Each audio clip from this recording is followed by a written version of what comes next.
think I'm going to upload this first here. This is a talk between Caleb Maupin and Red Scare TV from YouTube. I haven't seen too much of Red Scare TV. I've heard about him, but I haven't really seen too much of him. And from what I'm seeing, he's a pretty good guy. I mean, I think that he's misplaced in some ways, but I think I'm going to be a little bit easier on this one. I think I'm going to agree to a point, but I'm going to give my slight critiques. I'm not going to rant and rave as hard as I would normally on this channel. So I'm going to try to compare and contrast and make my observations from that. So with that, let's go ahead and see what this video is about. All right. So I'm here with Mason Steiner. Mason Steiner is a Marxist. He has been promoting Marxism on the internet with his YouTube channel, which is known as Red Scare TV. And he's also a deckhand and a seaman. So a working class guy, living life, but also exposing the crimes of imperialism and capitalism. So today, Mason Steiner, you had one particular issue that you said is on your mind. You mind sharing that with us? I think it's now the time to go into democratic centralism, put aside our differences, and form the party. I don't care if you're a Hojaist, I don't care if you're a Maoist, a Jucheist, or whatever. We need to come together and form a party line for America through democratic centralism. All right.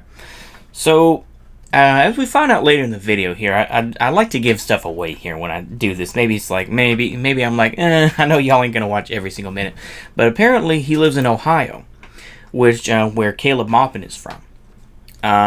So I think there's a little bit of familiarity between them. What I would say is that, yeah, it's nice to say, well, let's all the Hojas and all this other stuff get along, and let's all. But the thing is like, okay, how many of those folks really exist in real life? How many of those folks are ready to, join together and across the internet and. It just doesn't, it's a nice idea, but it's a little naive, to say the least. Let's continue forward. And, synthesize, what's good in Juche, what's good with Marxism, Leninism, what's good with Orthodox Marxism, and what's good with all of these, and what we can apply to here in America, so that we can, save America, but not only America, but, the world. Right now, we are hanging by a thread, and I don't feel anybody notices that, and that terrifies me. We're putting our own narcissistic interests in front of each other.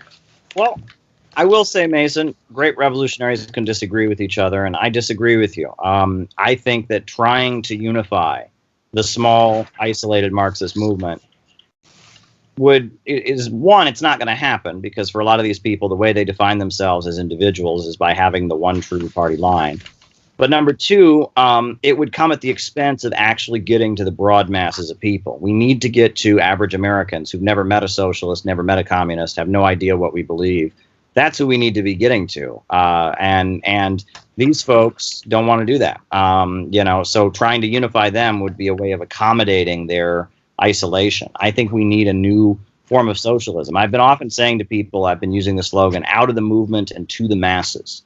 Right? We need to get out of the movement. We need to get to the masses. How do you feel? All right. So I can, what I will say is that, yeah, I think that in general, Caleb Maupin does point it out correctly. What I would say, though, is that there aren't many Hojaists or Jucheists or whatever the case may be. And how would you find these folks? Are you going to find them online? Are you going to say, hey, are you a Jucheist or what? How do you do that?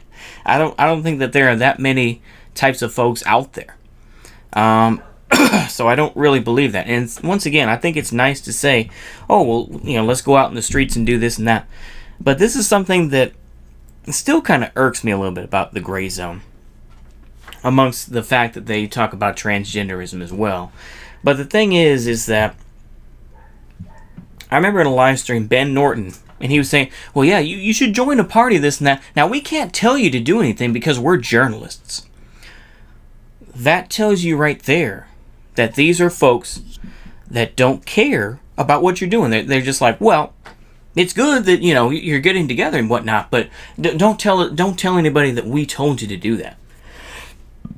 And to me, that's once again, this is the idea. This is why people don't care for journalists. Now, of course, I think it was like a year ago now, but I mean, I could dig through their live streams and try to find it, but I'm far too lazy. But I think there is a point there. So let's go ahead and listen more of this. All right. Feel about that? I agree to that. I totally agree with that. I have friends in Mansfield, Ohio. It's at the moment it has no real right to exist, but when you go and talk to people about socialism there. Okay, so when he says it has no right to exist, I think to myself, okay, what do you mean? He alludes to something, I think, later on, talking about, the fact that there are people on opioids, this and that, but it's like, okay, I mean, what do you mean by that? It's like, it just, like I say, when I hear those types of things, it just kind of gets my heckles up. So I'm trying to be careful here. I'm trying to be fair with this one. I'm not going to just slam the hammer down, but it doesn't sit right with me. Continue. And what it actually stands for, they're all on board with that. And I'll disagree with you on this. I don't know where you stand on this, but I would disagree that, a lot of people would say it's the worker that's going to lead the revolution. I think it's going to be the lumpen, because right now they're more open to ideas and more open to change because they're absolutely having the life squeezed out of them. So when I go to Mansfield, that's a very lumpen city. I think, once again, and I've mentioned this too in the recent videos that I'll be uploading in the next couple weeks, but I've said something similar, is that, the lumpen are going to be the ones. And when I say lumpen proletariat, everyone has their own definitions. I would say the people that are out there hustling. Whether they're out there selling drugs, the ones that maybe worked as an insurance agent or something like that, and they're out of work, maybe they're doing telemarketing, who knows. That to me is lumpen.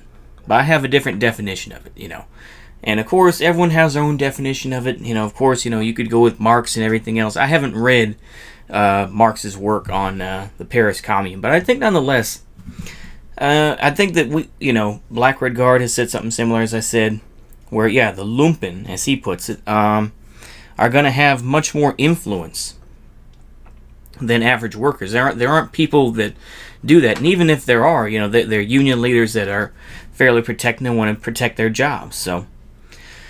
Yeah, anyways, let's continue. My friend's house is literally right across from it. There's a crack house. But when you talk to these people around the block about socialism, they click. But when you go to like a regular like working class neighborhood, they're kind of iffy on it. And, the further up the class ladder you go, the more they're turned off about it. But when you hit the lumpen and you talk to them about socialism, they are completely open to it. Because right now they're open to any sort of change or any sort of like whatever will change their current situation. I think the issue is the definition of lumpen. I think, lumpen, the Black Panthers expanded that to like the entire black working class. But I think, Marx referred to lumpen as people that are kind of desperate to survive and engaged in criminal activities, which the majority of the black working class is not. And the black working class, yes, is overwhelmingly more in favor of socialism and more potentially revolutionary than the white working class, no question about it.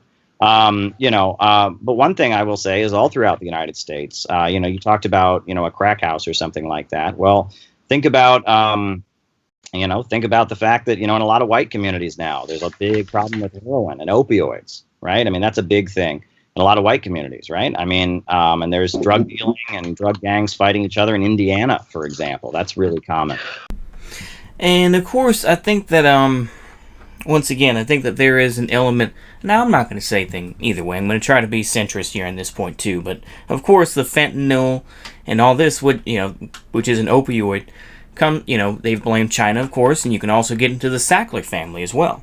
Now, of course, that's kind of more of a Wignat point because obviously Sackler, let's just say brackets. We'll put it that way. I think y'all can see what I mean when I say that. But the thing is that is an issue. Obviously, but you got to get people that are motivated enough to want to learn how to get people off opioids and be healthy, and getting people into mental health and getting them trained right is going to be an issue. That's one of the larger issues that isn't being talked about. But anyway, let's keep it there. Let's continue forward. Oh, and I see that there's a town like 30 minutes from here. It's called Worcester, and at one point this place was the middle class dream. Everything's there, and if you look and if you see past that chip paint, you can see that there used to be some glory there. But then, all the factories left. And now when you go through the town, like just recently, I went to go get these headphones from a local music store. And, you could tell there's this guy. He was obviously on something. And, it's a primarily white city. A lot of people, and that's another thing I think the left ignores, is the poverty that's taking place within the white working class, and the absolute disappearance of the safety and stability that's there. Yeah, and there's a potential now for solidarity more than ever, I think. Right. On issues like police brutality, issues like drugs and such. The white community would just say, well, that's the black community. They need to get their stuff together. They would have no solidarity. They would just just pile condemnation onto the black community. But now that we're seeing such a decline in living standards among the former white middle class of the United States, I think even Jay Sakai, I want to say it was like 2016, he was saying stuff just like this, where, yeah, nobody really cared, and of course he wrote that book, Settlers and everything else. But I think now he realized, is that now the white working class does not have those same protections. They don't have the same union jobs and everything else, and now they are being let go. So I think that is definitely an issue. Now, I have to be somewhat intersectional here, and I have to be somewhat of an SJW here for a moment. But the thing is, it's just they're making the common fallacy of the United States, where it's just like only whites and blacks. And the thing is that we know that's not the truth. You have Hispanics, Latinos, Asians, Arabic folks, everything else in between. Now, for me, I still feel like when worst comes to worst, my peoples come first. I'll just say it. But, the thing is, if you want to be truly intersectional, you can't just see it as a literal black and white issue. It's not that, And I think that has to be put into context. I think we can oversimplify it as much as we want to, but I think that, a lot of the ways is that people are going to do stuff on their own, and they're going to kind of create their own little enclaves, really, This is why I say, and I'm going to try not to contradict myself here, but I say that balkanization is going to save the United States. I think balkanization is the only way that you can save this country now. That's my attitude anyway. That's my attitude, because I think that we've lived in balkanization already. It's just now we just need to make it official. We have this idea, of course, like I say, that a lot of boomer Democrats feel that it's like, we pay the taxes, and we pay more taxes than everything else, and all our tax money goes to those red states for welfare because they can't take care of their own people, and they're just dumb rednecks. They're just dumb MAGA-pedes and whatnot. And that's an issue that I'd like to hear, but I think that once again they may not bring up. So I think it's important to ask. I think, like I say, they want to try to save America. To me, that's only for boomers. That's only for some boomers and maybe some recent immigrants who want the United States to stay as one nation. I would say, oh honey, oh Jesus, oh, okay, sorry, sorry there, folks. Okay, but I think I've said my piece on that. Like I say, I wanted to just bring up kind of how I felt about things, but yeah, anyway, I've wasted enough time as it is. Let's stop right there, and let's keep on watching.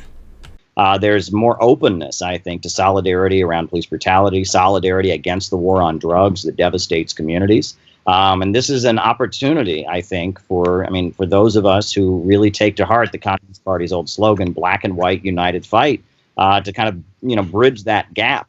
Unfortunately, though, what I see largely among a lot of low-income white people is a resentment. When they hear Black Lives Matter, they take it as if that's somehow a personal attack on them, right? That somehow, Black Lives Matter is saying that their concerns don't matter. Plus, there are a lot of voices associated with the left that, that their response to the fact that there are a lot of white people that are losing their homes and jobs now, and a lot of issues are happening in the white community. Their response is, oh, see, well, it's like they almost shame it. Like, see, now you have to experience what people of color go through. Like, so you deserve to be poorer. I think that's definitely one of the bigger issues as well. And I think, yeah, it goes to the actual split between white and black and Asian and, Arabic and, Hispanic and Latino. There's all these splits. The thing is that, like I say, I don't say that necessarily to be like, oh, well, I care about the... No, I'm just saying that because it's just like, let's not just make it a black and white thing. But I already said that, so let me continue on. I think that, once again, is that this is one of the reasons why, we always hear this idea, well, the left will win. And, of course, everyone has their own strategy. You have people like, Vosh, like I say, I know, cringe, who has pretty much gone, all in for the idea of vote blue no matter who. The Democrats are still better than the Republicans, and the Squad and these progressive people are a step in the right direction. And to me, that is a lot of emptiness. And I think that Caleb Maupin does mention that here a bit, but I think that we see that the issues are real, and white flight is going to be more of white flight is definitely going to happen again, but now it's going to happen in, in different communities, and we're going to see them, have militias and everything else, I think. But maybe I'm being paranoid. Let's continue forward. See, this is what you get for going along with it, and that there's not a desire to build class-conscious solidarity between the white working class and the black. It's surface-level identity politics, post-structural, identity politics, not analyzing the structure, but rather, what comes out of the structure, Yeah, and that more than ever, I mean, with a genuine Marxist program,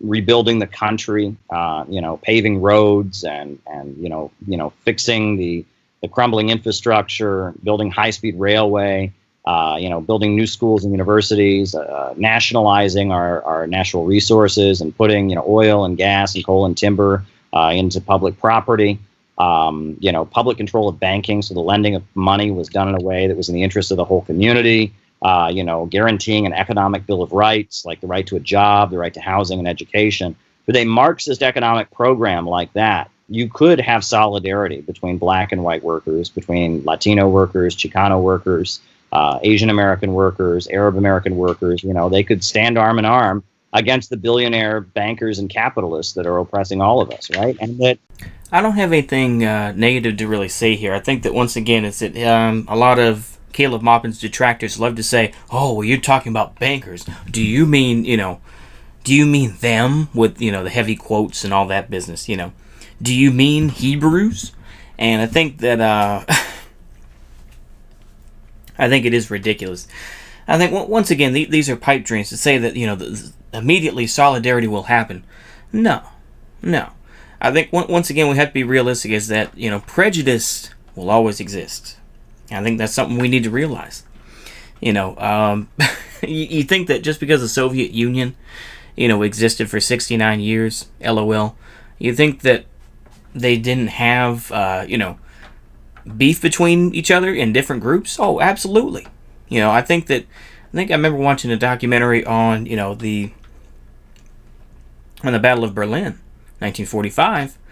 You had, I think, upwards of like 14 or 15 languages, possibly more, being spoken. It wasn't just Russian. The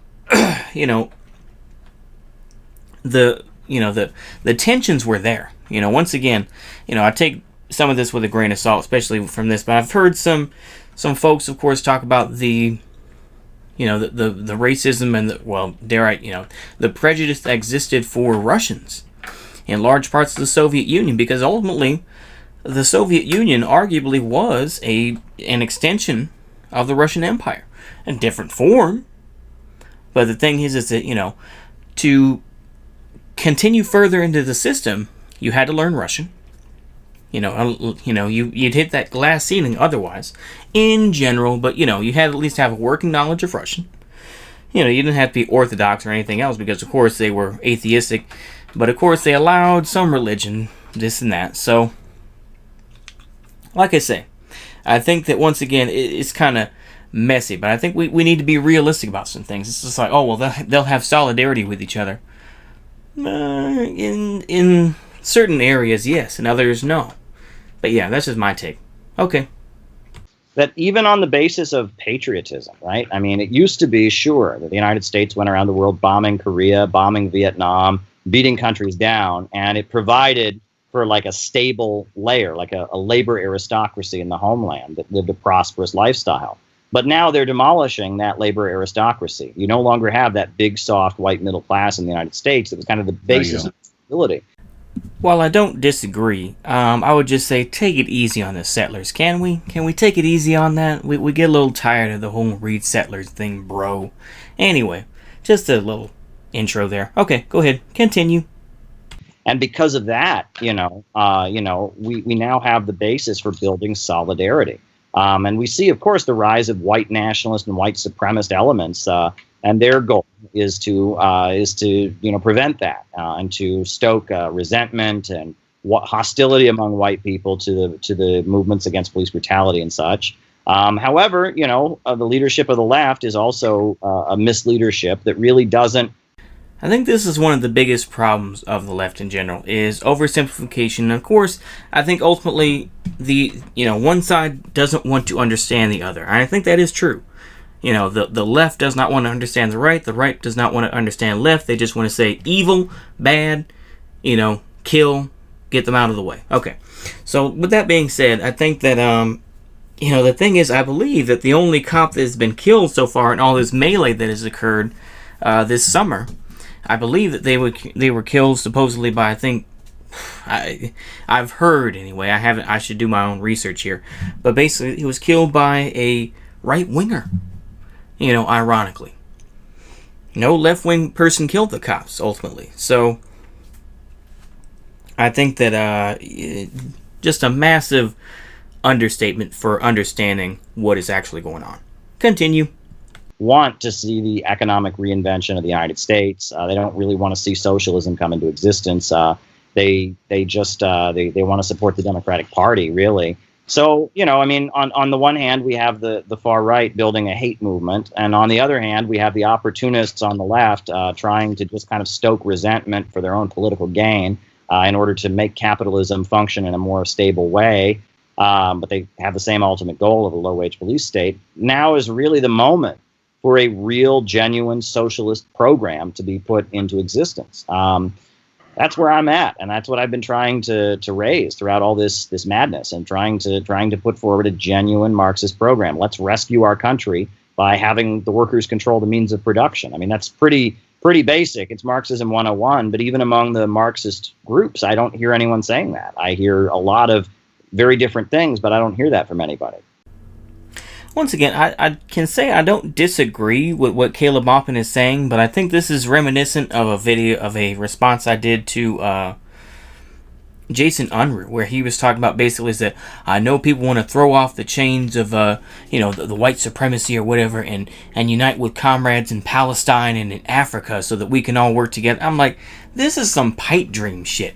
That come on, man. This is just, once again, it's just like, this is something that I really don't get. I really don't get it, this sort of idea, man. I really don't get this oversimplification where it's just like, well, if we all just got along... What are you, Rodney King? May he rest in peace. Come on. Continue. Well, what they don't realize is that in poverty, things change. All of a sudden you're shaking hands with the black guy that's, down the street, just right across the street from you because you're in the same poor suburb, and I think part of what the movement needs to adopt is Huey P. Newton's intercommunalism theory, that, that we all have these separate communities and that we need to outreach. And I think what the black revolutionary movement needs to do is reach out to the oppressed white movement that's growing and growing. That way, when there's a capitalist crisis, there is already that base and solidarity that can move forwards towards revolution. Alright, that's the end of part 1 of this. Since I've talked so much and blah blah blah, basically just rant a lot, I'm going to break this up into 2, and also it gives me a little more content to put up. So I'm going to go ahead and continue on with that. Basically, Caleb Maupin does respond to that and says, hey, basically, the black folks shouldn't be reaching out to the white. The whites should be organizing in white communities. This is something that even Black Red Guard says. So, and there is truth to that. So with that, ladies and gentlemen, just stick around for part 2, and it should be, hopefully, I'll try to link this together and just try to make it work. All right, so stick around, and goodbye.